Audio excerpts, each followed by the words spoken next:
switching gears, I met you on MySpace in my mind, but I kind of realized who you were, and I think your fans became more familiar with you on Love and Hip Hop New York. You were on the show 2 seasons, right? That's right.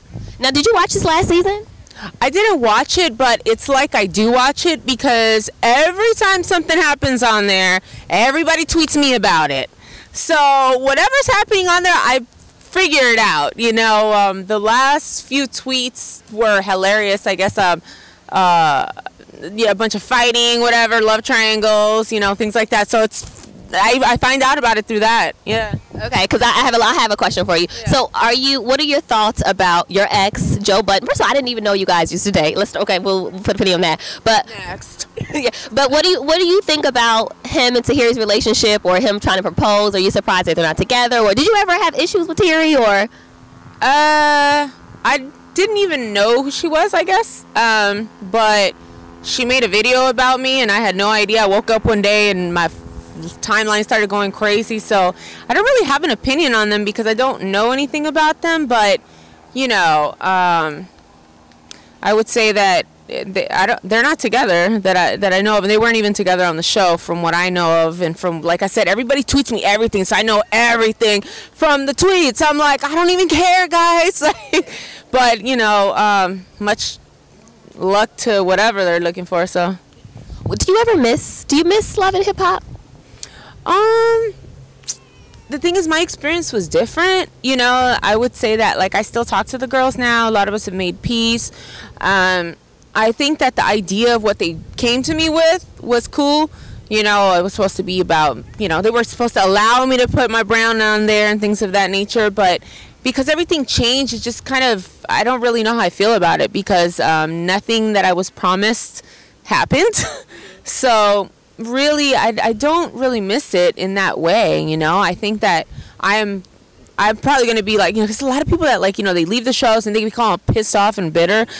I'm not. I'm grateful that I was on it. Even if it didn't go exactly in my favor, it doesn't matter. It was still a great opportunity. You know, you got to be grateful for things like that, because, you know, I mean, look where I am now. And even though I started much, you know, before Love and Hip Hop, it doesn't matter. You know, it's still a great stepping stone for me. I'm just glad that people have gotten to know the real me. No scripts, none of that stuff. Nobody pushing me to do things. Nobody pushing me for anything. I get to control my image. Everyone knows who I am, and it's a lot of fans are still there because of it. I mean, I've held on to my fan base, so I'm really grateful for it. Do you have a relationship with Mona still? Mona Scott Young? I talked to her not long ago, a couple of times, about Love and Hip Hop LA. I don't have any beef with her. I don't think anybody knew that, you know, because of the reunion. I'm just the only one that had the balls to say what I did in public. You know, there's been worse things said to her that I have seen, witnessed. And, you know, I could act, you know, like I said, I told her, I was like, you know what, okay, it's just how I talk, though. You know, I'll be in the middle of a conversation, I'll be like, well, I ain't even mad, you know? Right. So I think it just came across crazy, you know, but I'm grateful for the opportunity, so it's all good. You know, I have her number, she has my number. I mean, she can call me right now and get a hold of me, and so can I, so she's cool. Were you interested at all or approached about doing Love and Hip Hop LA? I don't have a problem with even doing Love and Hip Hop New York. You know what I mean? My biggest thing is that I just, you know, the whole Love and Hip Hop brand took an entirely different turn. So it's I don't know how Fitness with Friends, let's say, you know, would like fit into. I don't know how my positive movement would fit into it. So it's a whole different turn, you know, it's a new tone. But, you know, if they were to get back to the music and things like that, then it makes sense. And that's something that I was, you know, like, you know, talking to her about. You know, I'm always excited about, you know, putting out my brand and my music. And, you know, I've had a lot of success. You know, I performed for Calle Ocho. Everybody doesn't know what Calle Ocho is, you know, in Miami. You know, I headlined for Pitbull. They picked me to do it. I was the only person that was not on their roster. You know, I continued to tour with them in front of hundreds of thousands of people who know my music. And that wouldn't be covered on Love and Hip Hop. You know what I mean? People thought I was new and I'd never done a song before. You know, I currently have a big song on, you know, MTV Tres, Latin America, just performed for the biggest shows. And it's, you know, it wouldn't be on there. That's the problem. Well, and I was just about to ask you about music. But I guess you kind of told me. I was going to ask what's going on musically. Yeah. But well, you know, I always started with Music and acting was like where I began my entire career. I'm still doing music. My current songs are in Latin America, Latin hip hop. Dropping my first English record produced by my fiance Frank Kush. Probably at the end of the month, I'm hoping, or first week of March. Yeah, so we're getting, I mean, the music hasn't stopped. We're making an entire, like, Zumba-style CD for, like, the fitness movement. I mean, it doesn't stop. You know, a lot of my fitness is involved with my music, too. So it's a big deal to me. I mean, music is my first love, too, you know? So I can't give that up. And it's doing really well. I mean, like I said, I wish people could see me performing for all those hundreds of thousands of people and they're singing my song because they know it, you know? But unfortunately, I just got to keep pushing, you know? And I'm okay with that. I was born into that, you know? Got to hustle for myself. No one got me, I got me. You are such a hustler, too. Yeah. Before I let you go, I have these random questions that I ask celebs. Okay. And you're so transparent, so I think this will be fun. Are you game? I'm like, yes. I'm like, game. Does it buy count? Okay. First of all, name 2 things on your bucket list. Okay, wait, hold on. Bucket list is things to do, right? Yeah. Okay. Things in your life you want to do before you die. Things in my life. Oh, I really want to go to Greece. It's like my top destination. Another thing I really, really want to do. I want to someday headline my own tour. Okay. Your biggest fear. My biggest fear.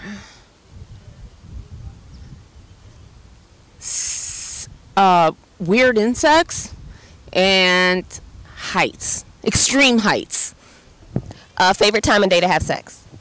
All day, all night, girl. Ain't no favorite time, boo. Your favorite utensil? That's weird to ask. My boyfriend. That's cute. If you could have any superhuman power, what would it be? To be invisible. Woo, you would know everything. That's a good one. That's the best one. Better than flying. Better than walking through walls. Better than fire. If you can be invisible, you know everything that's going on, and people will pay you to be like, tell me what's going on with so and so or whatever. That's a good one. What into a business. What advice can you give to a single woman that wants a good man? Well, I think that a lot of women, because we're so emotional and we love and we fall for the movies, I think a lot of women jump the gun too fast. Like they'll meet a guy and they'll just like him, or they'll have great sex and then they think they're in love, but they're not. I think a lot of women need to learn to slow down and to really focus on themselves, because they can't find a good man if they're not a good woman.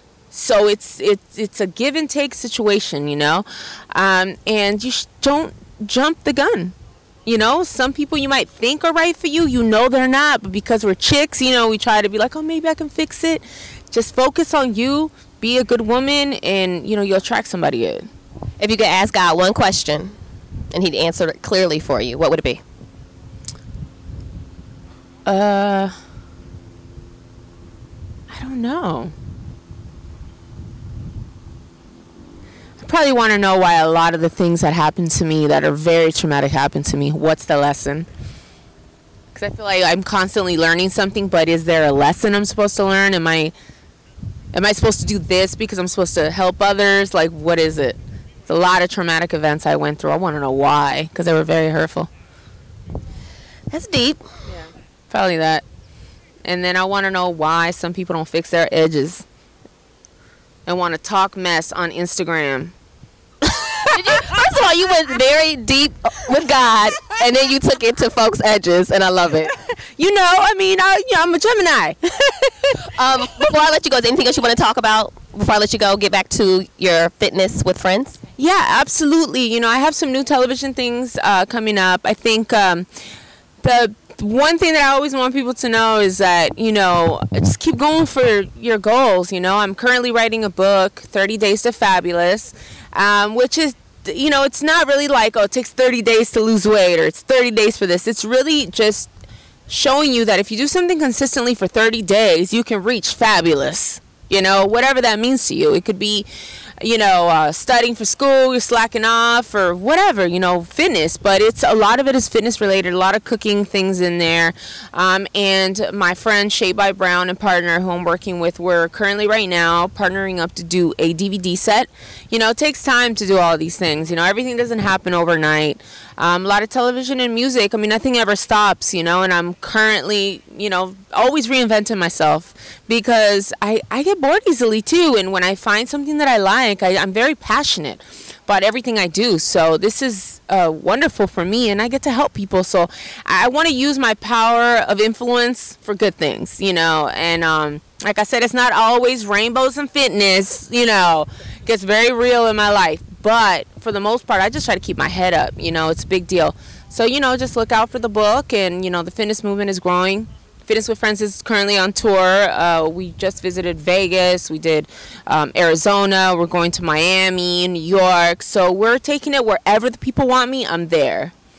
Well, thank you. It's been a pleasure. It's always fun talking to you. Hey, man, it's like you got to just lay it out there, You can only be you. I feel some people abuse that.